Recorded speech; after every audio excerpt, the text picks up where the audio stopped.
Le mot dimension désigne la nature physique d'une grandeur. Les crochets sont employés pour désigner les dimensions d'une grandeur physique. Ici, on a vu que les trois grandeurs physiques fondamentales sont la longueur, la masse et le temps. La longueur sera représentée par la lettre L entre crochets et des dimensions de la longueur. La masse M sera représentée par M entre crochets et le temps par T entre crochets. Ce qu'il faut savoir, qu'une dimension peut avoir plusieurs unités. On a vu que la longueur peut être mesurée en pouces, en pieds, en années-lumière ou bien dans le système international en mètres. Ici, je vous donne dans ce tableau exemple des dimensions de quelques grandeurs physiques. Comme vous voyez, ces grandeurs physiques ne sont pas des grandeurs fondamentales, okay? Mais on peut les diviser ou bien les mettre sous forme de grandeur fondamentale. Par exemple, ici, l'air a comme dimension L2. Comme unité dans le système international, il a comme unité le mètre carré. On a le volume L3, la vitesse a comme dimension L sur T. On utilise l'analyse dimensionnelle pour vérifier une équation particulière pour s'assurer autant que possible de sa validité. Comment on fait dans l'analyse dimensionnelle? On prend les grandeurs et dans une certaine équation et on les remplace par leurs dimensions et on traite les dimensions comme des quantités algébriques. Une petite remarque, si vous avez une constante dans l'équation, la constante n'a pas de dimension. Vous allez comprendre ça lorsque je traite dans les slides qui vont suivre quelques exemples. Pour l'instant, il suffit de savoir que si vous avez une longueur plus une longueur, le résultat sera une longueur. Par exemple, si je fais 2 cm plus 3 cm, la réponse doit être en centimètres, 5 cm. Okay? Alors, lorsque vous additionnez deux longueurs, la réponse est une longueur.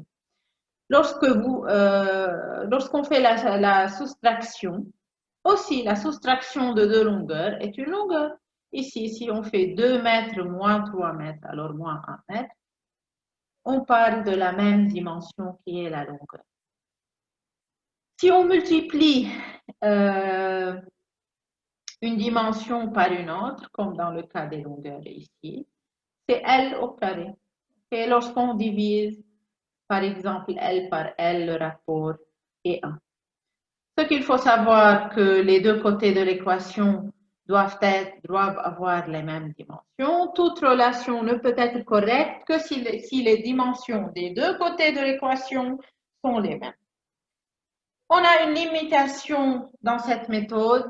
Il est impossible de donner des facteurs numériques comme nous allons voir dans les slides.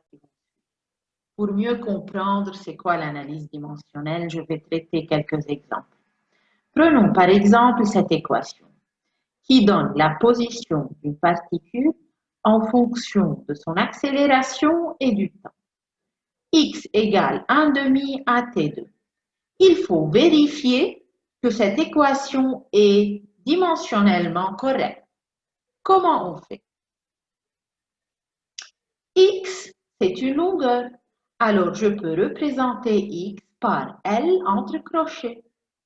1/2 est une constante. On a déjà vu qu'une constante n'a pas de dimension. Alors, je la laisse tomber.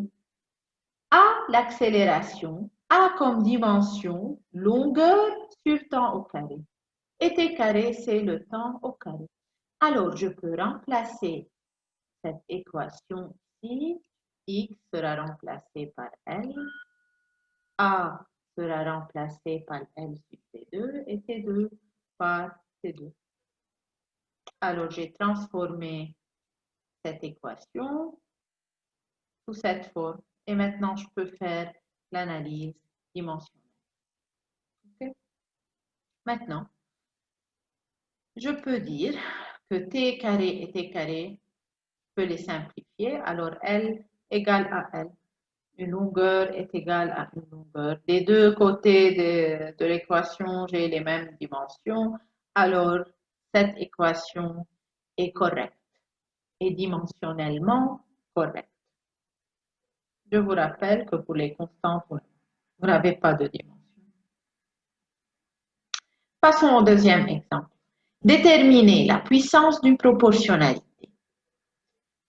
Je sais que la position d'une particule est proportionnelle à son accélération et au temps. Supposons que vous lâchez une particule d'une certaine distance, bien d'une certaine hauteur h. On sait que x, la position, si je prends x, l'axe des x, la position de la particule, dépend de l'accélération et du temps. Mais je ne sais pas m et n, la valeur de m et de n. Ici, je peux faire une analyse dimensionnelle pour déterminer m et n. Voilà. Essayez de résoudre avec moi. Vous pouvez poser la vidéo et essayer de résoudre cette équation et on reprend lorsque vous êtes. Alors, comment on traite ce problème? X est une longueur. Alors, X peut être remplacé par R, qui est proportionnel à l'accélération. L'accélération est une longueur sur temps au carré. OK? Ici, proportionnel, حتى لو كان في constante, vous enlevez la constante. Tn, sorry, on est AM, alors tout ça est à la puissance M, fois Tn, alors T à la puissance N. Maintenant, vous pouvez facilement déterminer M et N. On est بيصير عندي L est égal à L à la puissance M sur T à la puissance de M fois T à la puissance M. OK? Et je continue mon calcul. Alors, j'ai T L, ou bien L à la puissance 1, qui est proportionnel à L sur T de M fois Tn, comme j'ai fait maintenant. Alors, L est proportionnel à Lm sur T de M ou Tn. Maintenant, je peux amener cette dimension de ce côté où on est في يطلع T لفوق. Alors بيصير عندي 1 لأنه جبت T لهون، جبت هيدا الفاكتور لهون. اوكي صار عندكم Lm moins 1. اوكي و Tn moins 2m.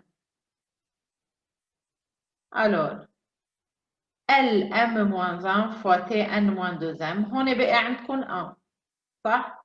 ال 1 هي يعني L à la puissance 0 fois T à la puissance 0 يلي هن 1. Okay. Alors ici par identification c'est simple. Je prends L est égal à L. Alors 0 est égal à M moins 1. Et on est 0 égale à n moins 2m. Alors, je peux déterminer m égale à 1 et n égale à 2 et l'équation sera x est proportionnelle à AT2. On va traiter cet exemple dans le chapitre 2 aussi. Encore un exemple, cet exemple du livre. Montrer que l'expression V égale AT, où V représente la vitesse, A l'accélération et T le temps, est correcte sur le plan dimensionnel. Qu'est-ce qu'il faut faire? La vitesse, c'est longueur sur temps. L'accélération, c'est longueur sur temps au carré. Ou T, c'est le temps. Alors, AT égale, ici, vous simplifiez par T et T. Sur AT, on a comme dimension L sur T. Ou une vitesse, on a L sur T. Là, cette équation est correcte dans le plan dimensionnel.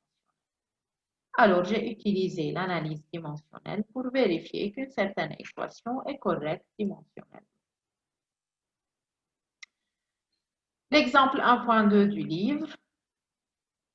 Ici, je vous rappelle, s'il vous plaît, de résoudre tous les exemples résolus dans le livre. Je ne vais pas résoudre tout le temps les exemples, mais c'est bien de les résoudre. Et si vous avez des questions, je peux vous répondre.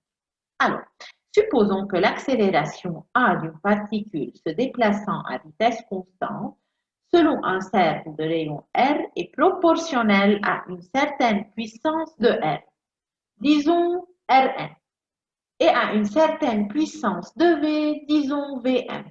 Déterminer les valeurs de N et de M, puis indiquer la forme la plus simple de l'équation qui représente l'accélération. Comme vous le voyez, lorsque vous parlez de l'analyse dimensionnelle, je n'ai rien parlé de physique ici. On ne parle pas de physique. On utilise seulement les mathématiques pour déterminer la forme d'une certaine équation. Ici, tout ce que je sais est que l'accélération est proportionnelle. Lorsque je dis proportionnelle, il y a peut-être le facteur K qui est une constante, au rayon à la puissance n fois la vitesse à la puissance n. Marquichi physique, j'ai seulement remplacé A, R, N, B. Bien. Transformons cette équation sous forme de dimensions. L'accélération, c'est une longueur sur T2. Elle est égale. K, c'est une constante. Alors, je ne la représente pas dans l'analyse dimensionnelle. R, le rayon, est une longueur. L à la puissance n. La vitesse, c'est une longueur sur temps à la puissance m. Alors, L sur T2 sera égal à L m plus n sur T à la puissance n. Ici, L a comme puissance 1. Alors, 1 est égal à n plus m. T a comme puissance 2, alors 2 est égal à m.